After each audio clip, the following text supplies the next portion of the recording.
Thanks very much, George, and I hope you have stories to tell for lifetimes and lifetimes to come. God bless. God bless you. Thank you, Dr. Merkl. I'm enjoying your explanations very much. I have 3 questions. The first one is regarding scars. You talked a bit about the scar tissue. I was wondering about healing scar tissue a long time after the surgery, like 20 years after surgery. Is there a chance of regenerating or improving scar tissue? Well, you know, there is, and some preliminary studies indicate if you inject under the scar tissues, actually you have to inject live pistil under it. Okay. Thank you. It's basically live pistil does proliferate any genetic material and stimulates the cell growth, providing both the energy and the components. And the second question is about fingertips. You mentioned them this morning. If you've lost a small amount of fingertip, can that be regenerated? Or other limbs? Or? Well, I grow organs in vitro, but we haven't done anything in vivo. And we were talking about that actually you can grow even directly from the transfer RNA or from the DNA. So if the cells are there, it's possible, based on preliminary documentary I'm working on, and I'm going to publish that also, both on video and books, of growing whole life form. And actually, when you grow the whole life form directly from the DNA, you can see the different parts of growing and forming, which is so exciting because the first time we can see a life replication from a DNA entirely different from our concept. And you can grow a whole life form directly out of the DNA.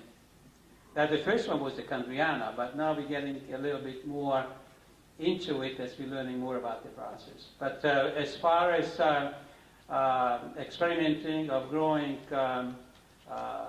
back organs, it will be feasible. The techniques to what we have to develop how to do it. If you have some cells left over from a particular organ, you should be able to replicate it because the information is all there. And finally, would you talk to us a little bit about the use of your products in emotional and even mental disorders? Well, we have a lot of letters coming from everywhere, from all over the world, and thousands of them. And a lot of people, especially people with HIV, they write in that they haven't been restored physically, but they also has been restored mentally. We have also one case where schizophrenic has been restored to normal, 19-year-old girl. She was also alcoholic. And we have manic depression restored back to normal. So we're getting a lot of sporadic reports, but still we will have to do a more thorough, more scientific clinical study on it. Mental capacity is no question about it, that it will increase. It's basically the adenosine guanosine phosphate is act as a stimulator for all the proliferation of all the cells, whether it's brain cells or tissue cells or organ cells. It doesn't really matter. And also the gene production. It's like the cyclic AMP, which is directly responsible, and GMP. These are directly responsible for the stimulating effect on of the genes to reproduce. So there's a lot more than we can digest at this moment. Actually, what I'm looking for, once this whole technology gets into the hands of the scientific community and thousands of professionals gets on it, you will see really progress, because everybody in his own field can go in and explore the limits of how far this will take us. And after all, we're all coming from the adenosine guanosine phosphate, the adenine and guanine, the beginning of life. So we're reproducing the primordial soup, what we had at the very beginning of life formation of this planet. Thank you. You're welcome. Doctor, I'd just like to know if the oral ingestion of light crystals would help reduce high blood pressure. No, contrary. The oral consumption of live crystal will reduce the blood pressure. First of all, it will reduce the cholesterol, just to drink by itself. We have many cases reported and clinical studies firmly documenting that being on the live crystal, it will reduce the cholesterol to normal level, and the normalization of the blood pressure coming down to normal level, it automatically follows. What about the reduction of angina attacks? The angina attacks definitely not only reduction, but it should eliminate it, because the angina attacks is related to the blood arteries, and once the circulation is restored, as the plaques and cholesterol removed from the blood vessels, then the angina pain should completely disappear, and all the side effects which is brought on by plugged arteries should disappear and normalize, because you have a normal, healthy blood flow. And not only that, but the heart muscles should be rebuilt and strengthened and become normal. Very good. And just one final question.